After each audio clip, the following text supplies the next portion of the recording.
práctica se diseñó un circuito con la ayuda de OPAMPs. Un OPAMP es un circuito integrado que nos ayuda a sintetizar operaciones como sumas, restas, multiplicaciones y divisiones.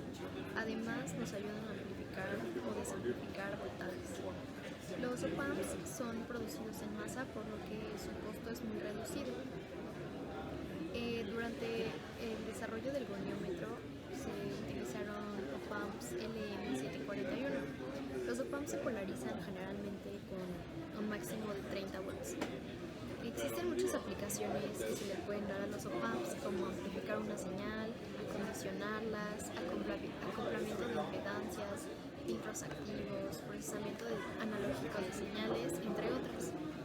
Existen varias configuraciones básicas que nos ayudan a obtener los resultados deseados, como el comparador de voltaje, el amplificador inversor, amplificador no inversor, amplificador diferencial y uno de los más importantes, el buffer, que nos ayuda a limpiar señales. Se construyó un goniómetro en esta práctica, que es un aparato que puede ser un círculo o un semicírculo, dependiendo de lo que esté graduado, que nos ayuda a medir o construir ángulos entre dos objetos, como pueden ser dos puntos en el horizonte, etc. El requerimiento que teníamos era que midiera de menos 120 a 120 grados y que tuviera un display amigable con el usuario para no tener que hacer ninguna conversión. La única restricción impuesta fue el voltaje, ya que, como se dijo anteriormente, solo se pueden polarizar de 0 a 30 volts y nosotros requeríamos un máximo de 120 positivos en negativos, por lo que se tuvo que recorrer el punto decimal. Se caracterizó el potenciómetro utilizado en tablas de Excel, se obtuvo la ecuación del acondicionador y del sistema, y con ellas se obtuvo la ecuación final, que era la que se tenía que construir. Es importante mencionar que los OPAMPs utilizados tienen 8 terminales, de las cuales son muy importantes 3 de ellas, que son la 2, la 3 y la 6. La 2 es la patita inversora, la 3 la no inversora y la 6 es la terminal de salida. De esta práctica podemos concluir que se lograron todos los objetivos de manera satisfactoria, ya que logramos construir un goniómetro funcional que medía de menos 120 a 120 grados positivos, con un display amigable para el usuario y un rango de error menor a 0.5 volts. Además, nos dimos cuenta de las grandes diferencias que hay entre plantear un diseño en papel y llevarlo a lo experimental, ya que no siempre se tienen las resistencias que se calcularon teóricamente y se tiene que hacer uso de series o paralelos para lograr un valor más exacto. Por último, nos dimos cuenta de la importancia del uso de buffers en la práctica, ya que, a pesar de que en el papel no parecen tan necesarios, son muy útiles para ayudarnos con el acoplo de impedancias y que no se caiga el voltaje de un OPAMP a otro, además de limpiar nuestras señales. Para poder cumplir con las características de nuestro goniómetro, se nos pide como primer paso hacer la caracterización de nuestro sensor, que en este caso consta de un transportador perigonal y un potenciómetro de 1 o 10K. En nuestro caso se tomó la decisión de utilizar uno de 10K. Este potenciómetro se va a polarizar con 15 volts y tierra, y dos resistencias en serie, una de 3.3K y una de 5.6K. Para que nuestro goniómetro pueda medir tanto ángulos negativos como ángulos positivos, primero es necesario medir de 0 hasta 240 grados.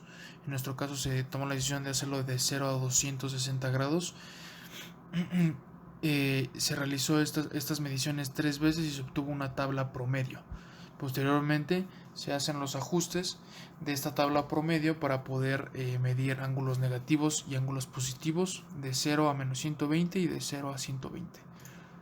La ecuación del sensor entonces consta de la pendiente obtenida a partir de nuestra tabla promedio por el ángulo de entrada más la ordenada al origen, que nos da el voltaje de salida.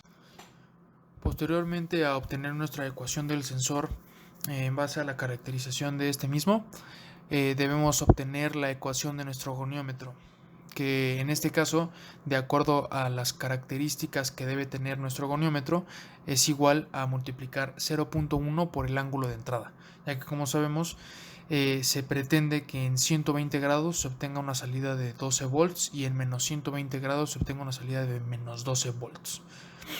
Una vez tenemos estas dos ecuaciones, debemos de obtener la ecuación del acondicionamiento, despejando el ángulo de entrada dentro de nuestra ecuación del sensor y sustituyéndolo en nuestra ecuación del goniómetro.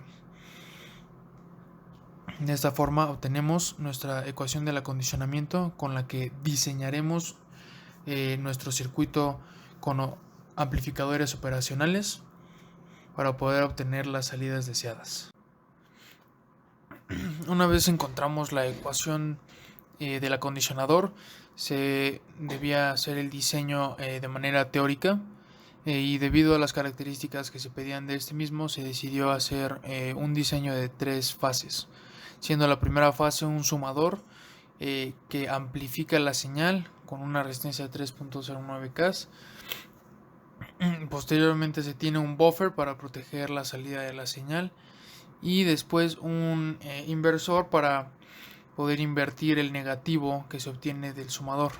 También se debe mencionar que una de las fuentes se invierte para poder restar en vez de sumar.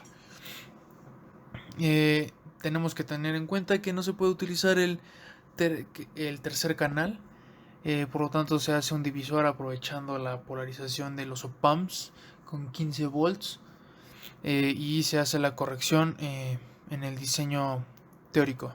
Sin embargo, debido al cambio de las resistencias de su valor comercial, se tuvieron que hacer varios ajustes del diseño práctico con respecto al teórico. El primer ajuste fue el cambio en el divisor. Se tuvo que poner aquí otra resistencia en serie para poder obtener una salida mucho más cercana al 8.55 deseado. En lugar de amplificación, se decidió cambiar la amplificación del sumador al inversor. Por lo tanto, el sumador lo único que hace es restar las fuentes de entrada. El cambio de resistencias de valores comerciales, no solamente se cambiaron todas las resistencias a sus valores comerciales, sino que también se aumentaron en 100 veces y 10 veces para poder proteger la salida de cada op-amp. Y las resistencias en serie para obtener la salida deseada, también se aumentó una resistencia en serie en el op-amp inversor, en la fase inversora, para poder tener una salida muchísimo más cercana a la deseada. Se debe mencionar que en el caso de las resistencias en serie, para poder ajustar las salidas, también era posible utilizar un potenciómetro para poder tener exactamente el valor de la resistencia que se necesitaba y por lo tanto la salida. Sin embargo, por materiales y tiempo era poco más fácil poner las resistencias en serie. Finalmente podemos ver aquí las simulaciones que confirman el funcionamiento de nuestro goniómetro, en donde lo único que va a variar es el valor de esta resistencia, que cambia cuando se mueve el pot midiendo ángulos diferentes. Aquí se están midiendo menos 120 grados, por lo tanto tenemos una salida muy cercana al menos 12 deseado. Aquí se están midiendo 0 grados y tenemos una salida muy cercana a los 0 volts que se deberían de obtener de manera teórica. Y por último, aquí tenemos una salida muy cercana al 12 positivo cuando se están midiendo 120 grados. Como podemos ver, lo único que cambió fue el valor de esta fuente, que es la fuente de salida con respecto al ángulo que se está midiendo.